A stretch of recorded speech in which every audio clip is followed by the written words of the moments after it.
Bonjour à tous, collection Rock Metal chapitre 19 où je vais vous présenter le groupe Divi Speed allemand Power Metal Gamma Ray. Alors groupe qui a été créé en 89 par l'ex-guitariste chanteur d'Helloween Kai Hansen et a sorti donc leur premier album l'année suivante. Heading for Tomorrow. Voilà, c'est une édition qu'ils avaient ressortie avec pas mal de bonus en digipack.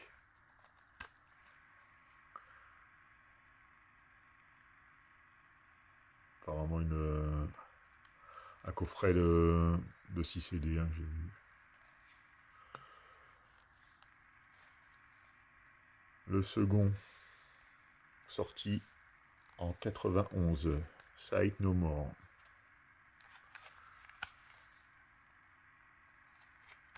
Voilà pour les titres. Bon, c'est des classiques, hein, quand même un groupe qui a passé la trentaine d'années de carrière. Donc, voilà. Ensuite, en 93, Insanity and Genius.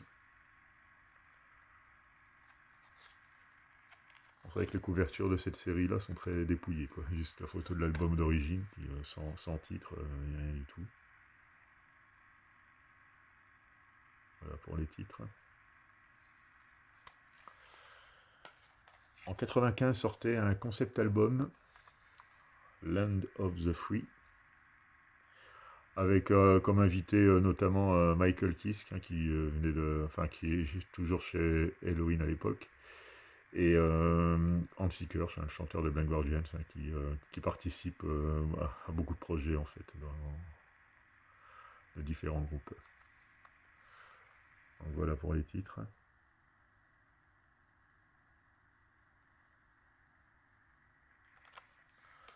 Ensuite, en 97, Somewhere Out in Space.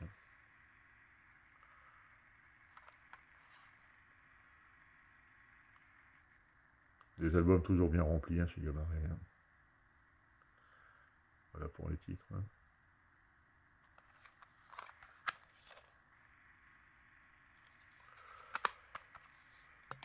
En 99, Powerplant.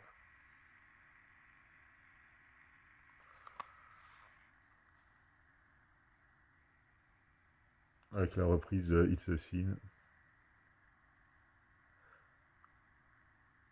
Send Me a Sign, Razorblade Side. Très bon album.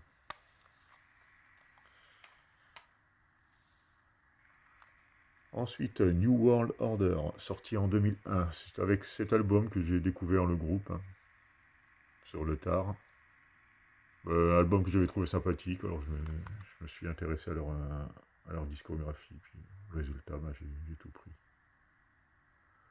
Bon, ils avaient déjà acquis pas mal d'expérience avec le groupe Halloween, hein, donc ils étaient déjà bons avant de commencer. Quoi. Après, il y a eu un petit live hein, sorti en quelle année? En 2003 celui-là. Enfin le CD, hein, peut-être que le live devait être de 2002. Hein. Donc, voilà, c'est le 2002. Hein. Skeletons in the Closet. Avec le petit livret et un double CD. Kai Hansen, pour ceux qui ne la connaissaient pas. Il a toujours regardé sa guitare et le chant. Apparemment, il faut qu'il fasse les deux. Ensuite, en 2005, sortait Majestic.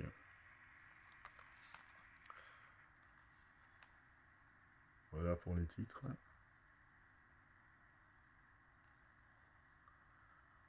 Voilà le groupe. Bon, la line-up a changé assez régulièrement. Hein.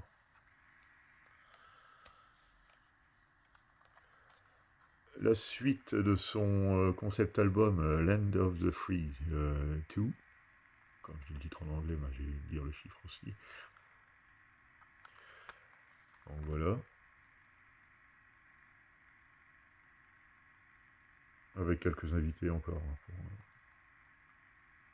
comme tout bon concept album. Voilà. Ensuite, en 2010, To The Metal, avec l'excellent titre Rise, un des titres les plus énervés de l'album d'ailleurs, peut-être pour ça que j'aime bien.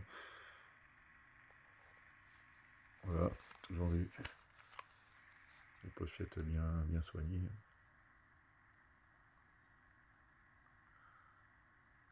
Voilà.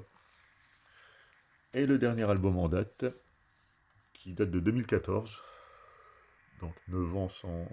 encore ce fameux 9 ans, sans nouvelle sortie. Hein. Bon, ils ont refait les éditions anniversaires de leur ancien, mais bon, c'est un peu trop facile. Bah, ils le font tous, hein. Blind Guardians l'a fait.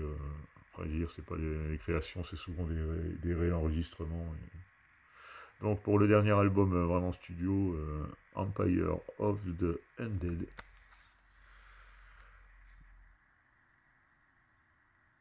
Bon, Gamma Ray fait du Gamma Ray, hein, bon, après, on sent que le poids des âges qui commence à se faire sentir, mais il y a toujours une bonne dextérité.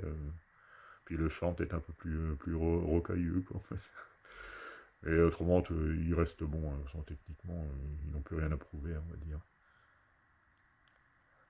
Donc voilà hein, pour la discographie de Gamma Ray. Bon, c'est assez connu hein, pour ceux qui s'intéressent un peu au métal. Hein, donc, je vous remercie de m'avoir regardé et à très bientôt pour une nouvelle vidéo.